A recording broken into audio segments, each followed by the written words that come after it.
આપનું નામ ને પરિચય? મારું નામ ચિરાગ જાની છે। હું રિષિત રેસિડેન્સીમાં કાર્યકારી સભ્ય છું। છેલ્લા 1 મહિનાથી અમારે અહીંયા પાણીની સમસ્યા ચાલી રહી છે। કેટલી ગટરના પાણીની કેટલી બધી રજૂઆત કરવા છતાંય આજે હવે કોર્પોરેશનના માણસો આવે છે, છતાંય પ્રોમિસો આપે છે। જોઈએ હવે શું નિકાલ આવે છે। પણ તમે જુઓ છો અહીંયા બતાવું તમને આ બાજુ જો કેટલું પરિસ્થિતિ ખરાબ છે અને રોગચાળો ફાટી નીકળે એવી પરિસ્થિતિ છે। હવે હજી છેલ્લા 1 મહિનાથી આવી પરિસ્થિતિ ચાલી રહી છે। બરાબર છે। કોર્પોરેશનમાં ફરિયાદો કરી હતી। હવે છેલ્લે ભાઈ આજે વારંવાર કરી આજે આવ્યા છે બધા।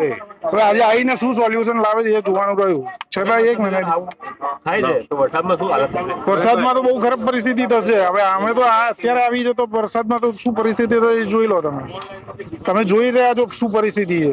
કોર્પોરેશનના અધિકારીઓ શું કહેવા માંગે? અધિકારીઓ એવું જ કહેવા માંગે છે કે એનું નિરાકરણ લાવીએ 2 દિવસમાં કામ ચાલુ કરીશું નવી ગટર લાઈનનું એવું આશ્વાસન આપેલું છે। પણ હવે જોવાનું રહ્યું કે 2 દિવસમાં થાય છે કે નથી થતું। અરજી આપેલી છે બરાબર છે। જોઈએ હવે શું સોલ્યુશન આવે છે આપણે। હવે આનું અધિકારીઓ આવેલા જ છે, બધા કોર્પોરેટરો બી આવેલા છે। એ લોકોએ 2 દિવસ ખાતરી આપી છે કે 2 દિવસમાં આનું નિરાકરણ આવીશું। ના આવે તો ઉચ્ચ પાયે જઈને અમે ધારણાને આગળ જે રજૂઆતો ઉગ્ર રજૂઆત થશે તો બીજો કોઈ ઓપ્શન છે નહીં અમારી પાસે, કારણ કે ઉગ્ર રજૂઆત સિવાય કશું થશે નહીં।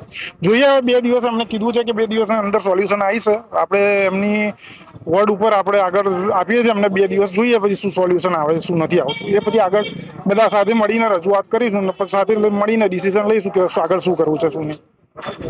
હું રિષિત રેસિડેન્સીમાં રહું છું।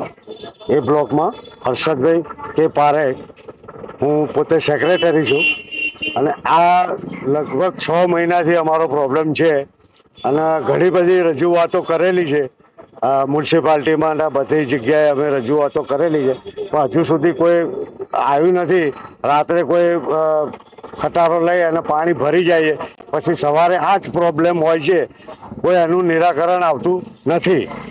પણ આજે બી અમે સવારે ત્યાં રૂબરૂમાં 15થી 20 માણસ અમે ત્યાં મ્યુનિસિપાલિટી કોર્પોરેશન જે વટવા ઝોન છે એમાં અમે અરજી આપેલી છે અને બધા જે સાહેબો આવેલા છે આજે, અને એ લોકોએ કીધું છે કે 2 દિવસની અંદર તમારું કંઈક ને કંઈક નિરાકરણ લાવીશું।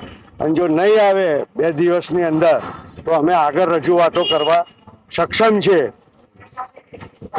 એટલું મારું કહેવું છે।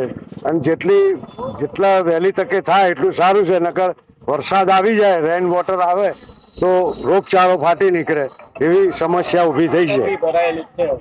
ઓકે, જય માતાજી જેલસ। મારી દુકાન આગળ 2 મહિનાથી આ પાણી નીકળે છે, આનું કોઈ સોલ્યુશન આપતા નથી। મ્યુનિસિપાલિટીમાં કસ્ટમર કેરમાં ફોન કરીએ છીએ તો કહે છે કે તમે વટવાનો નંબર આપે છે ત્યાંથી, તો એ ભાઈ એમ કહે છે કે અત્યારે હું રજા ઉપર છું કે કોઈ આવતું નથી આનું સોલ્યુશન કરવા માટે। આપણે કાલે પરમ દિવસે એક ભાઈ આવ્યા હતા તો એમને બતાવ્યું કે ગટરનું પાણી આગળ જતું નથી। મેં કીધું આગળનું પાણી ના જતું હોય તો તમે એક કામ કરો કે બીજી લાઈન અમને જોઈન્ટ કરીને આપો, આનું સોલ્યુશન ગમે તેમ કરીને આપો। તો સોલ્યુશન કરવા માટે બધા અત્યારે આવ્યા છે બરોબર, પણ એ સોલ્યુશન શું લાવે છે એની પર આધાર છે। સોલ્યુશન અમારે તો ગટરનું પાણી આવું ના જોઈએ। આપનું નામ ને? मेरा नाम दीपक कुमार पेशवानी है। मैं राधा स्वामी किराना स्टोर से बोल रहा हूँ। ये ऋषित रेजिडेंसी के नीचे मेरी शॉप नंबर 32 है। यहाँ दुकान के आगे 4 महीने 5 महीने से इतना पानी भर गया है जिससे मैं बहुत परेशान हो गया हूँ। इस पानी से मेरा इतना नुकसान हुआ है जितना मेरे 5 साल में आज तक दुकान ली उतना नुकसान नहीं हुआ। मेरा सब्जी का काम है, रोज मैं सब्जी, इतनी सब्जी महंगी हो रही है, 50-50, 100-100, 200 रुपए किलो सब्जियाँ। मेरी सब्जी इतनी खराब हो रही है, रोज गाय को डालनी पड़ी है इस खाली पानी की वजह से। मेरा 20 कैरेट दूध का बिकता बिकता आज 2 कैरेट पे आ गया। मैं इतना परेशान हो गया हूँ, इसका आप जल्द से जल्द सोल्यूशन कराएं और मेरे को इस पानी से निजात दिलाएं। अगर ये नहीं हुआ तो यहाँ गेट के बाहर धरने पे बैठना पड़ेगा, हमें कुछ ना कुछ ऐसा करना पड़ेगा जिससे कि म्युनिसिपल को काम आगे करना पड़े।